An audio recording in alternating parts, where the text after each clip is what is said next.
আমার পিছে যে বাড়িটা দেখছেন, এই বাড়ির সাথে রয়েছে রবীন্দ্রনাথ ঠাকুরের 3 পুরুষের সম্পর্ক।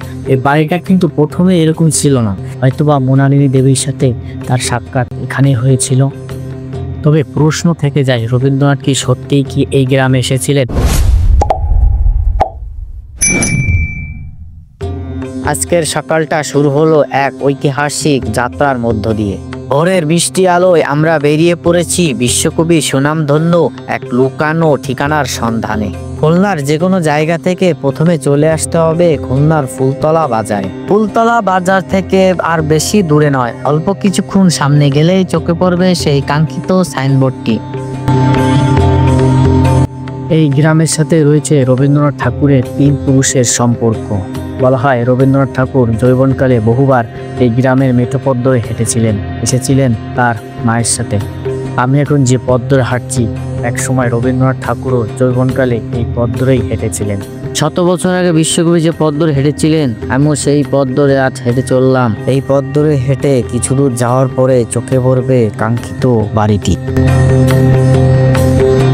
আমার পিছে যে বাড়িটা দেখছেন, এই বাড়ির সাথে রয়েছে রবীন্দ্রনাথ ঠাকুরের 3 পুরুষের সম্পর্ক। এছাড়া রয়েছে এই বাড়ির সাথে রবীন্দ্রনাথ ঠাকুরের 3 নারীর টান। বাড়ির ভিতরে প্রবেশের পরে প্রথমে দেখা পড়বে কবিগুরু এবং মৃণালী দেবীর আবক্ষ মূর্তি। বাড়ির ভিতরটা ঘুরে দেখাবো, তবে চলুন আগে বাড়ির ইতিহাসটা একটু জেনে আসি। খুলনার ফুলতলা উপজেলার দক্ষিণদিহি গ্রামে অবস্থিত এই ভবনটি একসময় ছিল রায়চৌধুরী পরিবারের দোতলা বাড়ি। এটি বিশ্বকবি রবীন্দ্রনাথ ঠাকুরের শ্বশুর বাড়ি। বর্তমানে এটি রবীন্দ্র কমপ্লেক্স নামে পরিচিত। কবির শ্বশুর বেণীমাধব ছিলেন স্বয়ং জোড়াসাঁকুর ঠাকুর পরিবারের জমিদারির একজন কর্মচারী। এই বাড়িটা কিন্তু প্রথমে এরকম ছিল না, এটা প্রথমে ছিল একটা টিনের ঘর। যখন রবীন্দ্রনাথ ঠাকুর এই বাড়িতে বিবাহ করেন, তখন এটাকে ভেঙে দোতলা একটা ঘর করা হয়নি। 1883 সালের 9 ডিসেম্বর বিশ্বকবি রবীন্দ্রনাথ ঠাকুর বিয়ে করেন এই দক্ষিণদিহির মেয়ে অবতারিণী দেবীকে। বিবাহের পর ঠাকুর বাড়ির প্রথা অনুযায়ী তার নাম রাখা হয় মৃণালিনী দেবী। ভিতরে প্রবেশ করে আমি চলে এসেছি মূল ভবনের নিচতলায়। যদিও সময়ের সাথে মূল স্থাপনার অনেক পরিবর্তন হয়েছে, তবু এই পরিবেশটি মৃণালী দেবীর শৈশব এবং কবিকে কেন্দ্র করে তৈরি করেছে ছোট একটি সংগ্রহশালা কাম লাইব্রেরি। বাড়িতে ঢুকতে প্রথমে পড়বে রবীন্দ্রনাথ ঠাকুরের স্মৃতি বিজড়িত কিছু বই। অর্থাৎ এটাকে ছোটখাটো একটা জাদুঘর হিসেবে তৈরি করা হয়েছে, যেখানে রবীন্দ্রনাথ ঠাকুরের বিভিন্ন স্মৃতিচারণ করা হয়েছে। তার বিভিন্ন লেখা, তার বিভিন্ন ধরনের বই, তার বিভিন্ন ধরনের ছবি এবং স্মৃতি বিজড়িত অনেক কিছুই পাবেন আপনি এই ছোট লাইব্রেরিতে। সিঁড়ি বেয়ে এবার আমি উঠে আসছি দ্বিতল ভবনের উপর তলায়। এই অংশটিতে মৃণালী দেবীর নিজস্ব জীবনযাপন এবং পরিবারের ব্যক্তিগত মুহূর্তগুলো জড়িয়েছিল। উপরতলা থেকে যেন পুরো দক্ষিণদিহি গ্রামের এক অন্যরকম দৃশ্য দেখা যায়। এখন বাড়ির দোতলা, এখানে অনেক পুরোনো ধরনের ছবি, কবি স্মৃতি বিজড়িত কিছু তার কিছু ডকুমেন্টারি দিয়ে এই দোতলাটা সাজানো। রবীন্দ্রনাথের সাথে এই দক্ষিণদিহির সম্পর্ক শুরু হয় তার মামার বাড়ির সুবাদে।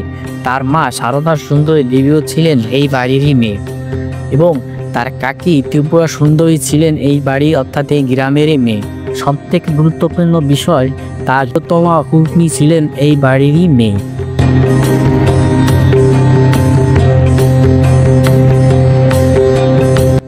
তবে প্রশ্ন থেকে যায়, রবীন্দ্রনাথ কি সত্যিই কি এই গ্রামে এসেছিলেন কি তিনি এই বাড়িতে?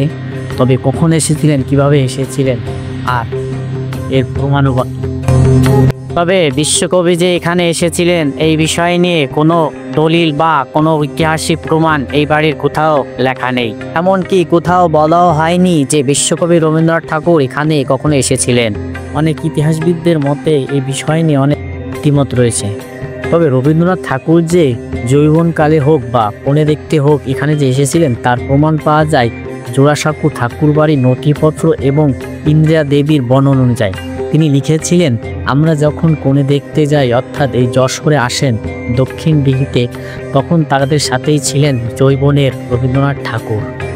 এছাড়াও তিনি তার এই মামার বাড়িতে ছোটবেলায় অর্থাৎ যৌবনকালেও বহুবারই এসেছিলেন।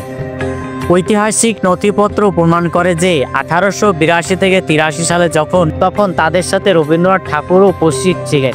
অর্থাৎ এটা নিশ্চিত যে জীবনে গুরুত্বপূর্ণ মুহূর্তে রবীন্দ্রনাথের পদধূলি এই দক্ষিণ দিঘির মাটিতে পড়েছিল।